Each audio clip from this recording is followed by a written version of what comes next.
everyone, and in today's video, as you can tell from the title up there, I am doing a video on long distance relationship advice, and it's followers of my channel, highlight, followers of my channel will know that me and my boyfriend Adam, here's a cute little picture frame of us, we are a long distance relationship. And so, since this video is the closest video I'm doing to Valentine's Day, I thought I would focus my video rather than on Valentine's Day, and I'm not quite sure I'm fond of what it stands for. Instead of talking about that, I'm going to talk about long distance relationship advice, because I think a lot of people can be scared of what a long distance relationship means. And I think that if you want to be with that person, anyone can make a long distance relationship work. So basically, me and Adam met online. So he's never lived by me because I lived in a town in the northwest. He lived in Coventry, and now I live in London. We've never been a short distance thing, I like to call it, like a close contact relationship. We've never been that. I wanted to give my advice for these relationships, and also especially around Valentine's Day, because obviously Valentine's Day can be a sad time not to be with your partner if you have one. I'm just gonna put a notice in here. I don't like subscribe to the whole like Valentine's Day thing. Like, if you want to show someone you love them, like, you can do it any day of the week, day of the week and day of the year. I'm planning to send in about May or March or something. I'm planning to send Adam a not Valentine's Day card, because you shouldn't have to wait for that one day of the year to show the other person that you love them.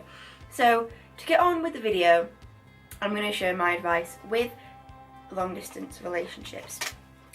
So the first point is that communication is vital. So whether you text or WhatsApp or Facebook message or tag each other in memes or phone or video call, all the different options of video calls there are, you need to make sure you have a strong communication. Communication is important in any relationship, talking to each other, but when you're in a long distance relationship, the communication is the only thing that you have, because you don't have any of the physical intimacy of a relationship, because obviously you aren't with each other.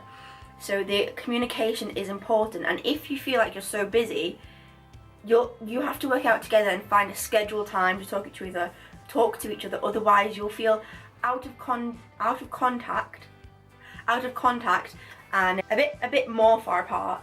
So communication, whichever way you choose, whichever's best for you in your relationship, you should focus on finding a way to communicate with each other that's good for when you are not together. And also, depending on how far away you are, so me and Adam are about 80-90 miles away, so we can afford to see each other every 2 to 3 weeks by going on the train or a coach to see like one going the other way. But if you were in a relationship, say the other person was in a different country, travelling together would be harder, less frequent and more expensive. So the time you'll have together is again less. And I think this, for any relationship, you should cherish the time that you spend together, because in an LDR you don't have that much time together. But I think what's really special about long distance relationships is that just by the nature of the relationship, you treasure the time together more than you would normally. So I like it because I don't like it, but I know that our time together is more special than it would be if we were close together. And so my next point is like swap items so that you have things to remind each other. Swap items for one, so you have things to remind each other, but also have things to remind you of each other. So for example, I have Adam's cologne. This is the one that he wears all the time, but this is one that is running out. So I have this, so I can spray it, and it smells like him. So I can take his smell with me, which sounds really like creepy, but it's really comforting to have that smell, especially like just after we've been apart, because you're used to smelling, and he smells like this, and so I have it and I can smell him even though he isn't here. Another thing is to have pictures. So this is one example. This is on my bedside table. I hang up notes like on my board up there. You can't see, like just up there are notes that he's sent me I also have this Build-A-Bear that we actually like got on our first date. But this reminds me of him. I have this, which is like a memory box. So this is a memory box of us. So in it we have, I'll show you, like I'm a school teacher. We have some pictures from, like, this picture is from the second time we met in real life, the first date we had. And this is from quite early on in the relationship. And then there's some train tickets, some flowers that he's given me, and a ticket from when we went to see something in cinema that was really early on in kind of similar time for when I made this. So for me, those are really important to have, like, mementos of the relationship. For example, you could have a hoodie, which you would have in a normal relationship, but I feel like they mean just a little bit more to have, like, the comfort items. And the thing with the hoodie, it's not just that it's like it's his, like it smells like them. So girls, I've got a life hack here for you. Instead of having to give back the hoodie, just go have his mum wash it, or his dad wash it, or whoever washes his clothes. Maybe he washes his clothes, or buy the cologne that he wears, or have him give you his nearly empty, and then you can spray it. Clever. Then you can keep the hoodie and you don't have to ever give it back. My next thing is that you can't have one of these relationships without having trust. You can't have one of these relationships where I see people and they have to like read each other's messages all the time and be logged into each other's Facebook and like follow each other around and always be together. Like, you have to realise that they have a life outside of you. You can't just be like glued to them and like prying into their like conversations with friends. Like, there's got to be trust. You have like communication and trust, and these like communication's here and trust is here, and these are like the two pillars of the long distance relationship. So I think you need to make sure you have communication. You also need to make sure that you have trust, because without those two, you really aren't going to get very far with your relationship, because you're all just going to be like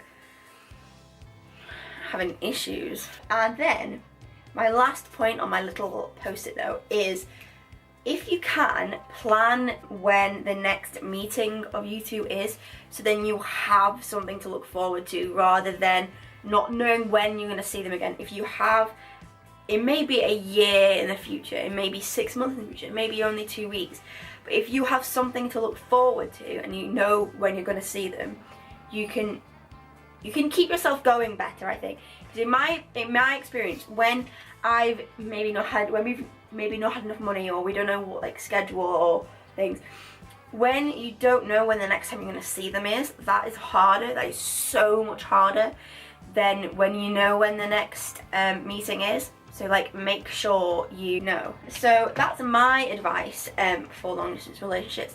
And if you are in one, or you have been in one, leave your advice in the comments to help other people if you have any other points.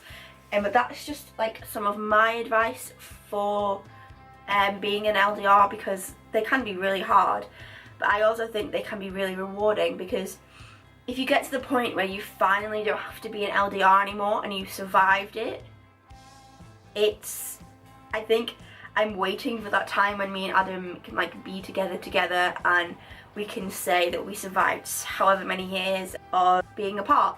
So I'm point here to make. Our 2-year anniversary is on the 27th of January. So it will have been, because like I'm filming this, I'm pre-filming this, but it will have been. But like, it would mean a lot if you could like wish us a happy life together, because you know, I love him, don't I? Yes, I do. Girl, that highlight is really distracting me. I will show you which highlight that is, but like seriously, that's unreal. The highlighter I'm wearing today is actually from this, I think it's called the Boss Lady Agenda. It's like the biggest palette in the Too Faced Christmas collection from this year, and it's the highlight, and it's called #blessed. This is what it looks like in the pan. So if you're wondering what my glow is today, that's girl. And I'm also using these colours on my eyeballs. I'm using this colour here and this colour here. So that is the end of my video.